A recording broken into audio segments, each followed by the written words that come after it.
Hello students, welcome to cafe mate study with हर्ष।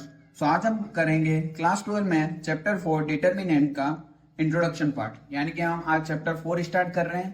तो अगर आपने ये वीडियो अच्छे से देख लिया तो आपको चैप्टर 4 से रिलेटेड सारे डाउट क्लियर हो जाएंगे, और आपको इंट्रोडक्शन अगर इसका अच्छे से समझ लिया तो आपको पूरा चैप्टर इजी वे में समझ में आ जाएगा। तो इसमें कुछ खास नहीं है। अगर आपने चैप्टर 3 अच्छे से पढ़ा होगा तो बिल्कुल उससे रिलेटेड ही है। तो चलिए स्टार्ट करते हैं। तो सबसे पहले आता है आपके माइंड में सवाल कि डिटर्मिनेंट क्या होता है। तो डिटर्मिनेंट का मतलब होता है unique solution of square matrix is called determinant, यानी कि किसी भी स्क्वायर मैट्रिक्स का क्या करना, हमें यूनिक सॉल्यूशन निकालना, उसे ही हम क्या कहते हैं, डिटर्मिनेंट। लेकिन आपको माइंड में ये रखना है कि जो भी डिटर्मिनेंट हम सॉल्व करेंगे तो डिटर्मिनेंट का सॉल्व करने के लिए एक कंडीशन होनी चाहिए कि वो स्क्वायर मैट्रिक्स ही होनी चाहिए। भले ही वो 2x2, 3x3, 4x4 किसी की भी हो, लेकिन स्क्वायर मैट्रिक्स होगी तभी वो डिटर्मिनेंट सॉल्व हो पाएगा। तो जैसे कि आप जानते ही हो मैट्रिक्स, तो मैट्रिक्स कैसे रिप्रेजेंट करते हैं हम, तो मैट्रिक्स को हम रिप्रेजेंट करते हैं A इज इक्वल्स टू, ये ब्रैकेट लेते हैं और A11, A12, A21, A22, ये क्या होता है हमारे एलिमेंट्स। तो इसको हम क्या कहते हैं, मैट्रिक्स। लेकिन डिटर्मिनेंट को हम क्या किससे रिप्रेजेंट करते हैं, डिटर्मिनेंट ऑफ ए, यानी कि जो दो लाइंस दिख रही है आपको वो रिप्रेजेंट करती हैं डिटर्मिनेंट को। अगर आप जनरली आप ऐसे दो साइन देखते हैं तो आपको लगता है ये मॉड्यूलस, लेकिन यहाँ पर ये मॉड्यूलस नहीं है, यहाँ पर ये डिटर्मिनेंट को रिप्रेजेंट करते हैं। तो ये हो जाएगा हमारा डिटर्मिनेंट ऑफ ए।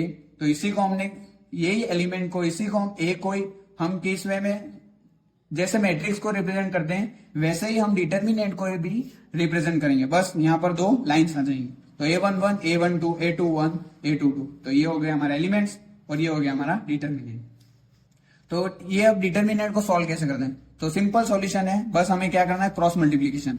इसका मल्टीप्लाई इससे और इसका मल्टीप्लाई इससे करेंगे तो हमारा क्या हो जाएगा, डिटर्मिनेंट सॉल्व। तो सॉल्यूशन करते हैं। तो determinant of A is equals to A11 multiply by A22, यानी कि क्रॉस मल्टीप्लीकेशन माइनस, बीच में साइन आएगा माइनस का, A12 मल्टीप्लाई बाय A21।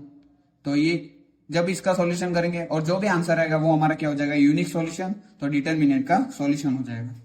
फिर आता है, आपके माइंड में आ रहा होगा कि 2x2 तो डायरेक्ट हो जाएगा हमारा, लेकिन 3x3 की डिटर्मिनेंट को हम सॉल्यूशन कैसे करेंगे, तो वही समझना इंपॉर्टेंट है। अगर वो समझ लिया तो आपका आधा काम हो जाएगा। तो देखिए डिटर्मिनेंट ऑफ ए, तो ये हो गई हमारी 3x3 की डिटर्मिनेंट। तो ये A11, A12, A13, A21, A22, A23, A31, A32, A33, ये क्या एलिमेंट्स है और ये डिटर्मिनेंट। तो आपको कह सकता है कि कोई भी कंडीशन दे सकता है कि solve this determinant along with row, along with column, या तो रो से सॉल्यूशन कीजिए इसका या कॉलम से। लेकिन अभी जनरली समझने के लिए हम क्या करेंगे, टू अंडरस्टैंड द सॉल्यूशन हम रो से इसका सॉल्यूशन करेंगे। तो रो यानी कि स्टैंडर्ड रो कौन सी होती है हमारी, रो 1, तो रो 1 से हम इसका सॉल्यूशन करेंगे। तो अच्छे से समझना, एक्सपांड बाय रो 1। सबसे पहले हम लेंगे -1, तो -1 की पावर i प्लस जे यानी कि रो प्लस कॉलम। तो यहाँ पर रो प्लस कॉलम क्या है, 1 + 1, तो यहाँ पर 1 + 1 हो जाएगा। और A11, तो ये एलिमेंट ले लेंगे, इसी एलिमेंट से हम क्या निकालेंगे, डिटर्मिनेंट। तो सबसे पहले फर्स्ट रो, तो फर्स्ट रो का ये एलिमेंट ले लिया।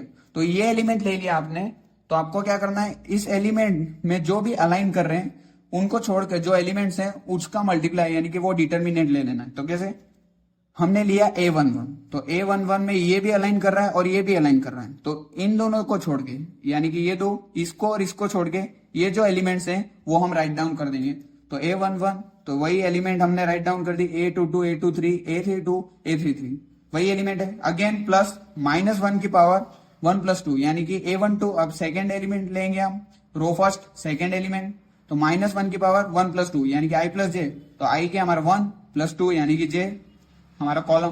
तो A12 लिख दिया। अगेन A12 लेंगे तो इसमें जो अलाइन कर रहे हैं, यानी कि ये वाला पार्ट और ये वाला पार्ट, इसको छोड़ के हम ये जो डिटर्मिनेंट बचे हैं उसको हम ले लेंगे। तो हमारे पास क्या बचेगा, A21, A23, A31 और A33, क्योंकि ये A12 लाइन में आ रहा है ना, इसी लाइन में आ रहा है, तो इसको और इसको छोड़ के ये एलिमेंट्स, तो वही एलिमेंट्स हमने यहाँ पर राइट डाउन किए। अगेन प्लस, फिर आएगा A13, तो -1 की पावर 1 + 3, i + j करना है, अगेन वही फंडामेंटल। तो यहां पर हो जाएगा हमारा ये हो जाएगा हमारा A13, तो एलिमेंट 13 यानी कि ये छोड़ के और ये छोड़ के, तो हमारा एलिमेंट कौन सा बचे, A21 22 31 32, तो वही हमने 21 22 31 32 यही राइट डाउन किए। बस अब 2 क्रॉस 2 की डिटर्मिनेंट तो आपको सॉल्व करने आती है, तो सॉल्व कर देंगे। तो -1 की पावर 1 + 1, तो ये क्या हो जाएगा हमारा 1 + 1 2, तो पॉजिटिव हो जाएगा, तो -1 की पावर 2 हो जाएगा तो 1 हो जाएगा, तो A11 को हम एज इट इज लिख देंगे। तो A11 लिख दिया, और ये 2 क्रॉस 2 की डिटर्मिनेंट है, इसको सॉल्यूशन कर देंगे। A22 × A33 माइनस का साइन, A23 × A32, बस वही किया।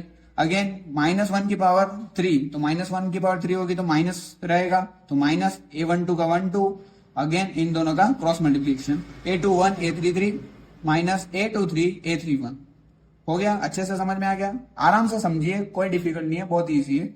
फिर आ जाएगा -1 की पावर 1 + 3, यानी कि पावर क्या हो जाएगी इवन, यानी कि इवन हो जाएगी, तो क्या हो जाएगा यहाँ पर प्लस, तो A13, फिर अगेन इसका क्रॉस मल्टीप्लीकेशन। बस इसका सॉल्यूशन करेंगे और आपको यूनिक आंसर मिलेगा, वही हमारा क्या होगा सॉल्यूशन होगा। I hope you understand. अगर समझ में नहीं आए तो हम सेकेंड रो को यूज कर दें, इसी का यूज करके, यानी कि ये जो हमारा डिटर्मिनेंट है इसी का यूज करके हम अलोंग विथ सेकेंड रो हम इसको क्या करते हैं डिटर्मिनेंट का सॉल्यूशन करते हैं। तो चलिए हम ले लेते हैं, तो डिटर्मिनेंट A = हमारे पास क्या है A11 A12 A13 A21 A22 A23 A31 A32 और A33, तो ये हो जाएंगे हमारे एलिमेंट्स, और ये डिटर्मिनेंट का रिप्रेजेंटेशन लाइन से। तो A मान लिया, तो हम क्या करते हैं सेकेंड रो से, तो एक्सपांड विद सेकेंड रो से करेंगे। तो सेकेंड रो में सबसे पहले क्या आ रहा है A21, तो सबसे पहले -1 लेना है हमें, उसकी पावर क्या करनी है I + j, तो यहाँ पर I + j क्या है 2 + 1, यानी कि यहाँ पर क्या हो जाएगा 3, 2 + 1 3 हो जाएगा। और यहाँ पर A21 डिटर्मिनेंट वही, अब A21 यहाँ पर देखो A21 है, तो इस लाइन इसकी जो इस लाइन में जो भी अलाइन कर रहा है उसको छोड़ के जो भी एलिमेंट है वो यहाँ पर पुट करना है, यानी कि ये छोड़ के और ये छोड़ के, यानी कि ये वाले और ये वाला, ये छोड़ के A12 A13 A32 A33, ये जो एलिमेंट्स है उनको यहाँ पुट करना है। तो इसको छोड़ के तो A12 A13 और ये वाले एलिमेंट्स A32 और A33, तो ये एलिमेंट्स हो गए। अगेन यहाँ पर प्लस का साइन आएगा, और -1 की पावर क्या हो जाएगा अगेन -1 की पावर 2 + 2, तो 2 + 2 क्या हो जाएगा हमारा प्लस हो जाएगा, वो तो देख लेंगे हम A22। तो यहाँ पर अब इसमें जो अलाइन कर रहे हैं, यानी कि ये एलिमेंट्स और ये एलिमेंट्स, इन एलिमेंट्स को छोड़कर ये जो एलिमेंट्स बच रहे हैं उनको लेना है। तो A11 A13 A31 and A33। तो अगेन थर्ड एलिमेंट हमारा क्या -1 की पावर I + j, यानी कि 2 + 3, तो क्या हो जाएगा 5।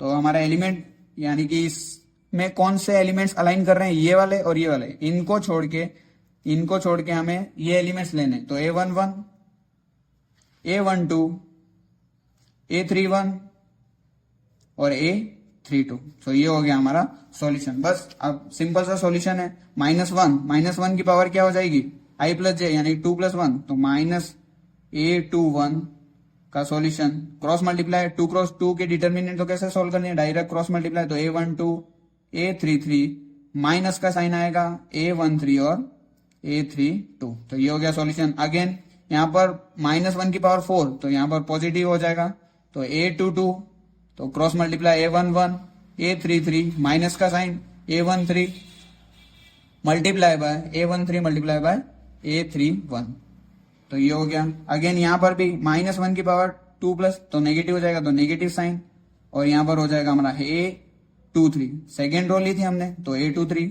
तो A23 और हमारे एलिमेंट्स हो जाएंगे इनका cross multiply A11 A32 minus A12 और A31, तो ये हो जाएगा हमारा सॉल्यूशन। बस इनको सॉल्यूशन करेंगे, जो भी आंसर होगा हमारा क्या हो जाएगा यूनिक सॉल्यूशन। आई होप आपको समझ में नहीं आ गया होगा अच्छे से। तो मैं आपको एक प्रैक्टिस क्वेश्चन देता हूं जो मुझे सॉल्व करके कमेंट में आंसर बताएं। तो डिटर्मिनेंट ऑफ A = 2 क्रॉस 2 ही देख रहा हूं मैं, 5 3 2 1, इसको सॉल्व करिए और इसका क्या आंसर आएगा मुझे कमेंट करके बताइए। और 3x3 की एक डिटर्मिनेंट दे रहा हूं मैं, सिंपल सी 1 2 3 1 2 3 1 2 3। इसका सॉल्यूशन करके मुझे आंसर कमेंट में जरूर बताएं। तो इसके साथ हम अब समझेंगे क्वेश्चन नंबर फर्स्ट, ताकि आपका डाउट और क्लियर होगा। जैसे जैसे आप क्वेश्चन करेंगे, जैसे जैसे सॉल्यूशन करेंगे, आपका डाउट क्लियर हो जाएगा। तो एक्सरसाइज फर्स्ट 4.1 का question number first and second दोनों सेम ही है, दोनों में डिटर्मिनेंट सॉल्व करना है। तो क्वेश्चन नंबर फर्स्ट है हमारा डिटरमिनेंट, तो इसको हम मान लेते हैं let determinant A is equals to 2 4 -5 -1। ठीक है, तो क्रॉस मल्टीप्लाई करना है, तो determinant of A is equals to क्या हो जाएगा हमारा 2 1 जा 2, तो माइनस है तो -2, 5 4 जा माइनस का साइन आएगा और 5 4 जा -20। तो इसका सॉल्यूशन करेंगे तो -2 माइनस माइनस प्लस 20, तो 20 -2 क्या हो जाएगा हमारा 18। तो determinant of A is equals to 18, तो ये हो जाएगा हमारा आंसर। क्या हो जाएगा हमारा आंसर। बस आगे हम इजी वे में इसी तरीके से सारे क्वेश्चन सॉल्व कर लेंगे। आई होप आपको अच्छे से समझ में आया होगा। अगर कोई भी डाउट हो तो आप रिवाइंड करके देखिए वीडियो और अच्छे से समझिए। मैंने आपको बहुत बारीकी से समझाया है, और प्रैक्टिस कीजिए, क्योंकि मैथ्स वांट प्रैक्टिस। मैथ्स में आपकी जितनी ज्यादा प्रैक्टिस होगी उतना जल्दी आपका और जितना उतना फास्ट आपका सॉल्यूशन हो जाएगा। I hope you like it. Thank you for watching. Like share and subscribe.